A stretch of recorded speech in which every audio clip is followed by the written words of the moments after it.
요즘 월드컵 열기가 뜨겁습니다. 월드컵 열기가 뜨거운데 2002년 월드컵은 우리 모든 국민들에게 큰 기쁨과 행복을 주었던 역사적인 사건이었습니다. 당시 우리나라는 1승이 목표였습니다. 한 번만 이기자.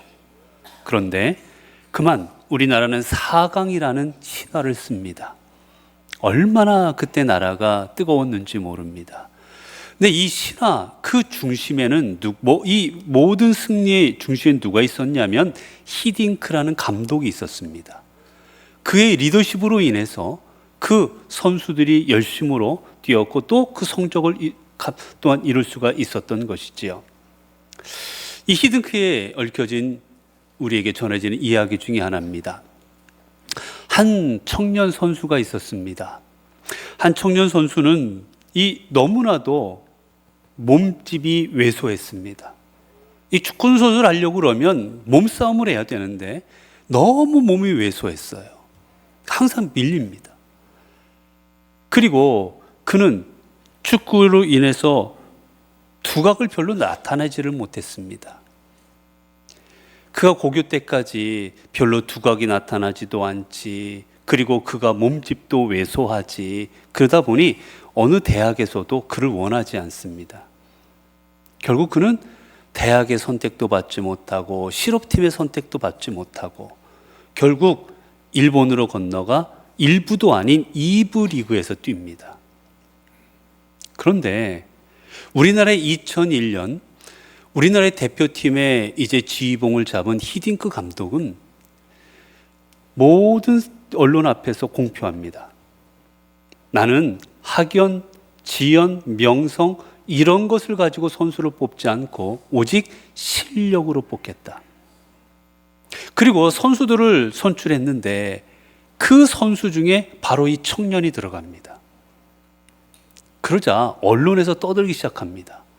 아니, 청소년 대표팀을 한 것도 아니고 우리나라 프로리그에서 검증이 된 것도 아니고 국가대표 출신도 아니고 우리나라에 지금 얼마나 유명한 선수들이 많이 있는데 검증된 선수가 많은데 저 검증되지도 않은 저 청년, 저 뛰어나지도 않은 것 같은 저 사람을 대표팀에 발탁했느냐고 말들이 많습니다.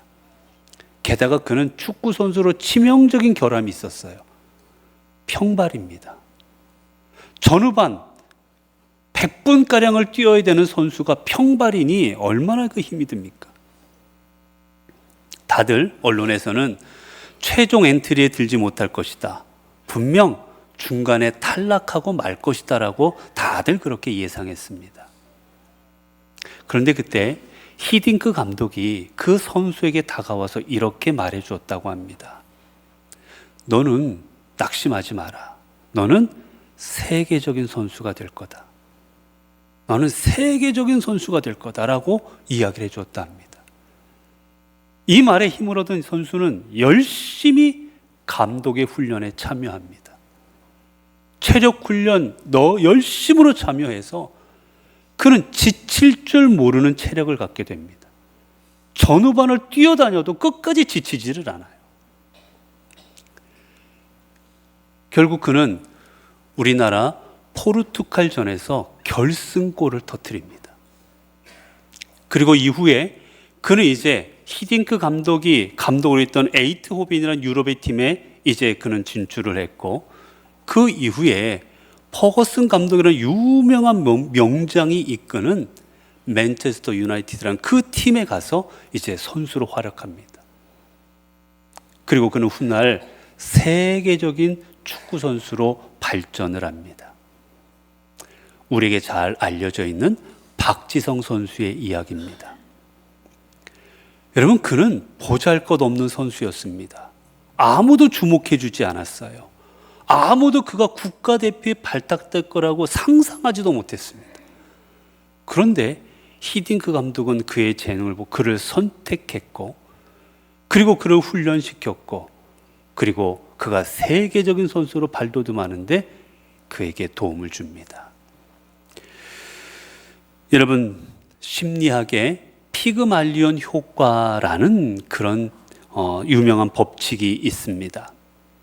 이 법칙이 뭐냐면 누군가가 나를 믿어주고 나에게 긍정적인 기대를 한다고 하면 그 사람은 그 기대에 부응하기 위해서, 나를 신뢰해주는 그 신뢰에 부응하기 위해서 끊임없이 그 방향으로 노력한다라는 거예요. 쉽게 말하면 너는 잘 될 거야, 너는 대단한 아이야, 걱정하지 마라고 하면 그래?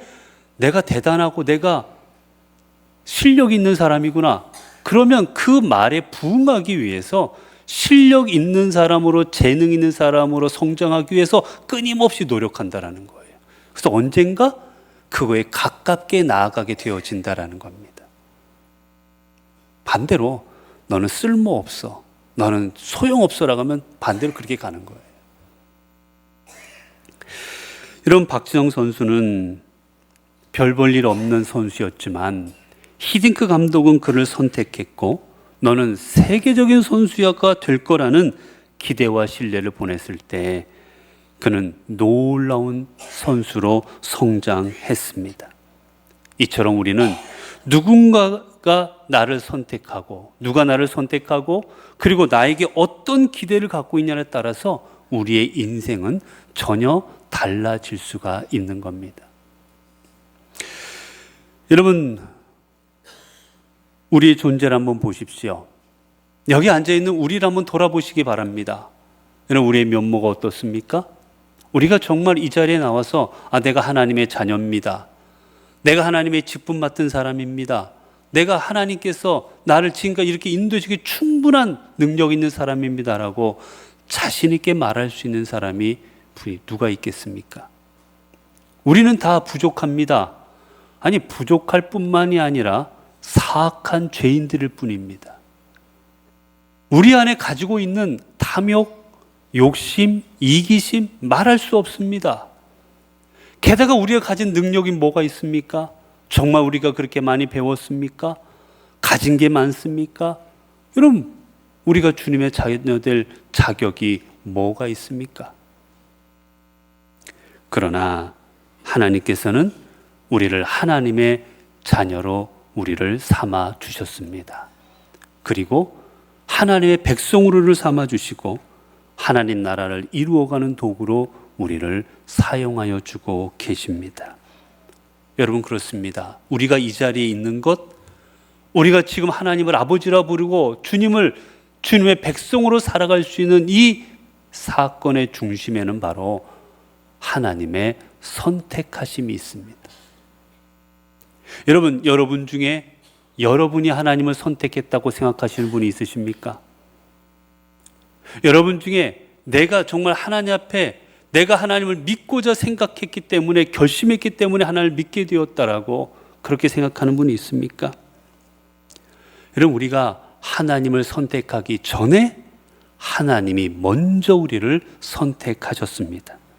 그래서 에베소서 1장 4절을 보면 이렇게 말씀하고 있습니다. 곧 창세 전에 그리스도 안에서 우리를 택하사.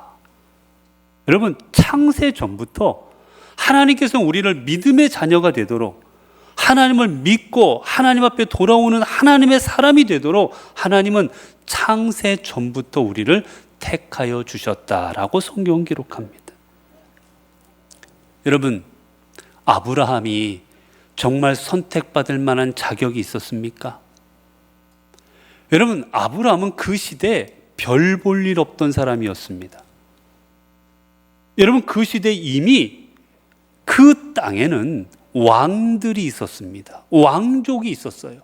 큰 나라를 이루고 호령하던 왕들이 있었습니다.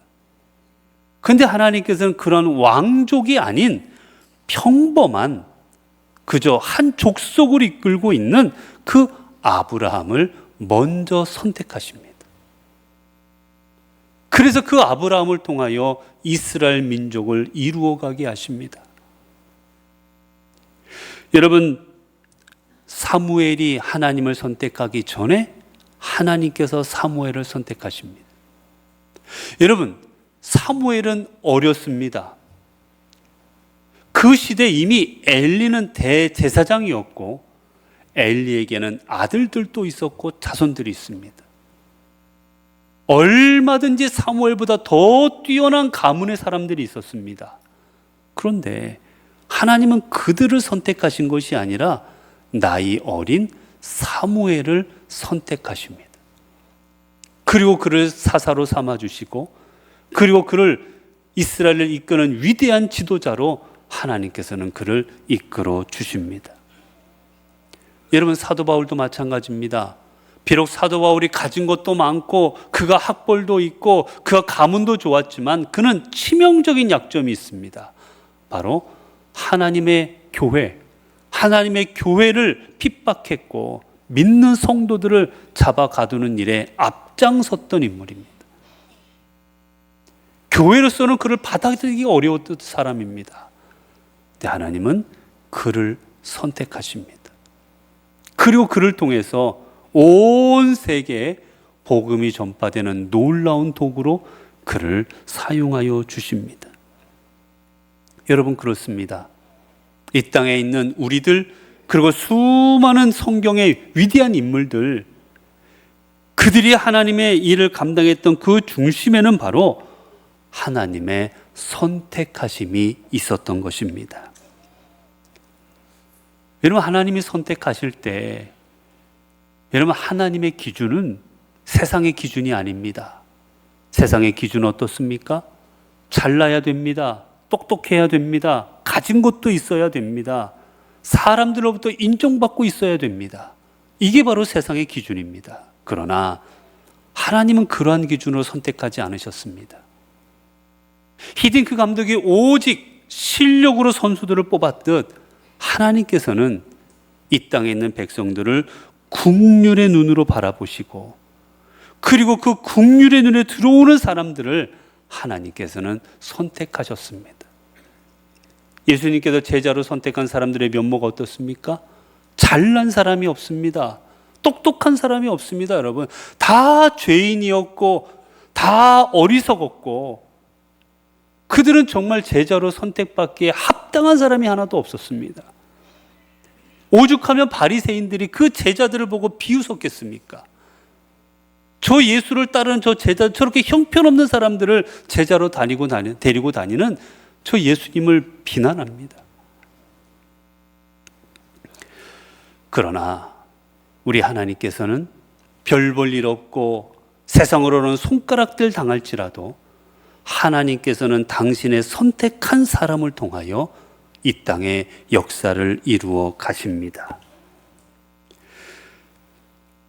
여러분, 오늘 본문에도 보게 되면 오늘 본문에서 주님께서는 뭐라고 말씀하십니까? 2절에 보면 그가 택하신 사도들에게 성령으로 명하시고 승천하신 날까지의 일을 기록하였노라.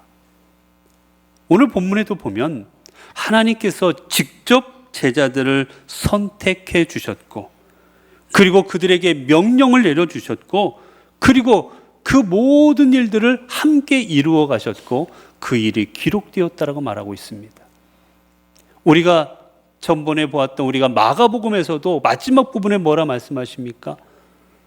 주께서 함께 하사, 하나님께서 함께 역사하셔서 그들 가운데 놀라운 일들이 일어나도록 하여 주십니다. 여러분, 제자들, 여러분, 그들은 보잘것없는 다 합해도 120명 조 되는 사람이었습니다. 그들의 면모로, 그들이 가진 능력으로 전 세계에 복음을 전하는 일은 불가능에 가까운 일이었습니다. 그러나 하나님이 함께 하시고 하나님께서 택하신 그들을 통해 역사하실 때 어떤 일이 일어납니까? 그 120명을 통하여 온 땅에 복음이 전파되어집니다. 여러분, 그렇습니다. 하나님은 우리를 택하여 주시고 택함 받을 때를 통해 역사하십니다. 문제는 택함 받은 자가 이제 그 하나님께, 나를 선택하신 하나님께 우리의 삶을 의탁드려야 되는 것입니다. 여러분, 모세의 손에는 무엇이 들려져 있었습니까? 모세의 손에는 지팡이가 들려져 있었습니다. 그런데 그 지팡이는 어떤 지팡이였느냐? 그저 길거리에 널리고 널려져 있던 쓸모없는 마른 막대기였습니다. 이런 마른 막대기를 어디다 쓰겠습니까? 그저 소 엉덩이 때리고 그저 양 엉덩이 때리는 일밖에는 쓸모가 없던 그런 보잘것없는 막대기였어요. 어떻게 보면 모세와 똑같은 입장입니다. 세상 가운데 드러내기도 어려운 그런 보잘것없는 물품이었습니다. 그런데 그 막대기가 하나님의 손에 들려질 때 그 막대기는 어떻게 변화가 됩니까? 하나님의 막대기가 됩니다. 하나님께서 모세를 통하여 잡으라 해서 잡을 때 그 막대기는 하나님의 지팡이가 되었다라고 성경은 기록합니다. 여러분, 그렇습니다.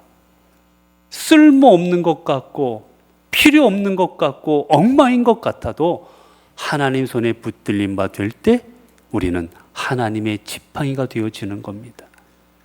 그 지팡이가 모세의 손에 들려지자 아무 능력 없던 모세, 그 지팡이를 들고 하늘을 쳐다볼 때 하늘에서는 10가지 재앙이 내려집니다.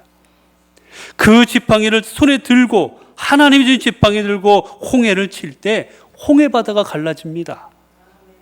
그 지팡이를 들고 반석을 치자 반석이 갈라져 물이 납니다. 여러분, 우리 손으로는 아무것도 할 수 없을지라도 하나님의 손에 붙들려 하나님이 사용하실 땐 세상에 감당할 수 없는 능력의 도구가 되어지는 겁니다. 마찬가지입니다. 주님께서 수많은 사람들을 가르치실 때 그 가운데 먹을 것이 없어 주님이 무엇인가 가져오랍니다. 그때 가져온 게 소년이 가지고 있던 물고기 2마리와 떡, 빵 5개였습니다. 여러분, 빵 5개와 물고기 2마리로 수천 명, 아니 수만 명을 무엇을 줄 수 있겠습니까? 그러나 그 떡 5개와 물고기 2마리가 주님 손에 붙들려지자 그 오병이어는 5,000명, 아니 수만 명을 먹이는 하나님의 능력의 사건의 도구가 되어집니다. 여러분, 오늘 또 하나님은 우리들을 찾고 계십니다. 능력 있는 사람보다 하나님 앞에 순종하는 사람을, 완벽한 사람보다 부족하지만 주님 앞에 겸손히 무릎 꿇는 사람을, 힘 있는 사람보다 미약하지만 하나님을 의지하는 사람을 주님은 이 순간도 찾고 계십니다. 자신의 존재가 하나님 앞에 어떤 존재인지를 깨달았던 베드로는 그래서 이렇게 고백합니다.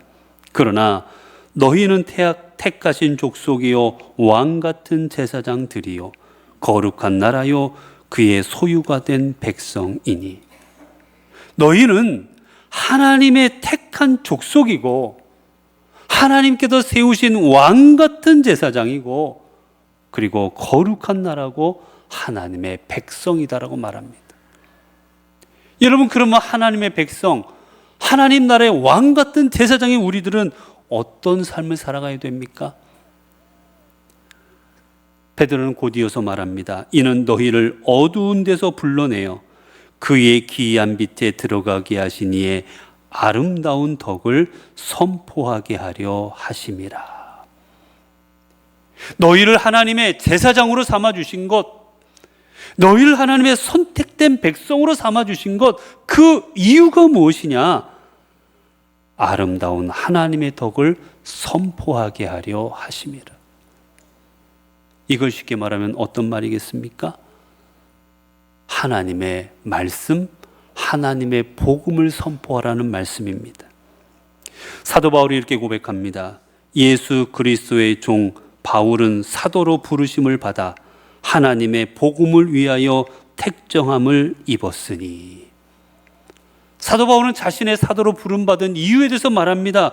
내가 사도로 부름받아서 나는 하나님의 복음을 위하여 택정함을 입었다.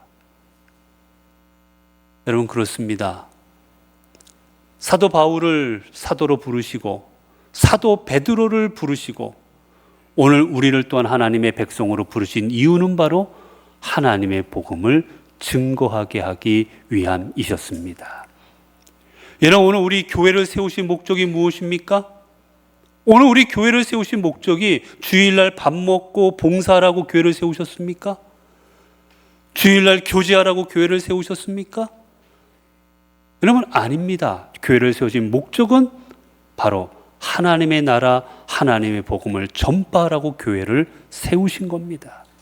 그것을 위해서 밥도 먹는 거고, 그것을 위해서 교육도 받는 거고, 그것을 위해서 교제도 하는 거고, 그것을 위해서 프로그램을 하는 거지, 모든 것의 목적은 바로 하나님 나라를 증거하고 복음을 증거하는 겁니다. 오늘날 우리 성도들이, 우리 교회가 이것을 점점 잊어가고 있습니다. 점점 교회에서 목적이 먹는 거, 교회에서의 목적이 교육받는 거, 교회에서의 목적이 친교하는 거, 교회에서의 목적이 무엇인가 일을 이루고 가는 것으로 점점 그렇게 갑니다. 그러나 하나님의 교회의 목적은 오직 하나, 복음을 선포하는 겁니다, 여러분. 그것을 위해서 다른 게 다 존재하는 거예요. 그것을 위해서 여러분에게 직분을 주신 겁니다. 그것을 위해서 여러분에게 사명을 주신 것이고 여러분을 불러주신 겁니다. 여러분, 그렇기에 오늘 우리의 삶은 오직 주님을 위한 삶이 되어져야 됩니다. 내가 감당하는 그 모든 일들은 그래서 주님께 영광이 되어져야만 됩니다. 사도 바울은 말합니다. 너희가 먹든지 마시든지 무엇을 하든지 다 하나님의 영광을 위하여 하라. 우리가 감당하는 모든 일들은 여러분, 하나님께 영광이 되어야 됩니다.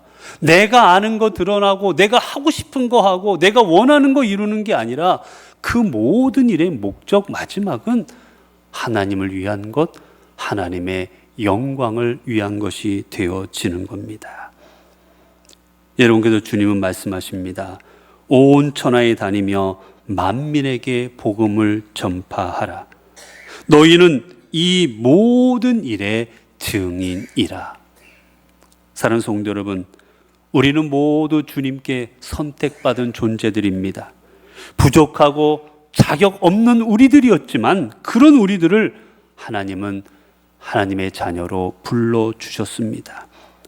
그리고 우리를 선택하시고 부르시고자 하나님은 예수 그리스도를 십자가에 못 박히도록 내어주셨습니다. 우리 주님은 당신의 몸을 십자가의 제물로 내어놓으셨습니다. 제자들처럼 부인하고 도망간 우리들이지만, 주님을 모른다 외면한 우리들이지만, 우리 주님은 여전히 우리를 선택하시고 부르시고 이 시간도 함께하여 주고 계십니다. 이제 우리가 이 은혜에 응답해야 되지 않겠습니까? 여러분, 이제 이 주님의 이 선택하심에 조금이나마 보답해야 되지 않겠습니까? 이제 우리 모두를 믿어주시사 선택하신 그 분께 우리의 삶을 내어 맡겨드려야 할 때가 되었습니다. 이제 우리도 주님의 제자로 사도들처럼 온전히 하나님을 의지할 때가 우리도 되었습니다. 이제 십자가를 지고 복음 들고 세상으로 나아갈 때가 되었습니다. 우리가 이처럼 사도들처럼 주님의 부르심에 응답하며 세상 가운데로 나아갈 때 사도행전을 써 내려가신 주님께서 오늘 우리들을 통해 이 시대 사도행전을 써 내려가 주실 것입니다. 기도하겠습니다.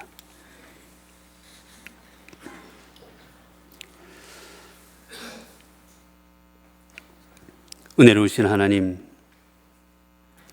하나님께서 우리를 선택하여 주시고 지금까지 인도하여 주심에 감사를 드립니다. 우리가 주님의 자녀 된 것, 믿음의 백성 된 것 모두 하나님의 은혜인 줄로 믿습니다. 우리를 선택하신 하나님께서 우리의 인생까지도 책임져 주시고 우리들을 하나님의 길로 인도하여 주셨건만 우리는 지금까지 선택받은 자의 삶을 살아가지 못했음을 주님 앞에 고백합니다. 이제 우리도 주의 선택하심에 믿음으로 응답하게 하옵소서. 사도들이 믿음으로 응답함으로 주님의 도구로 주의 복음을 증거하는 통로로 쓰임 받았듯 우리도 이 시대 주의 복음의 통로 되게 하옵소서. 우리의 삶을 주님을 위해, 주님 나라 위에, 주의 복음 위에 바치게 하옵소서. 그래 우리의 삶의 자리를 말씀과 은혜와 능력이 충만한 자리로 만들어가게 하옵소서. 우리 주 예수 그리스도 이름으로 기도드리옵나이다. 아멘.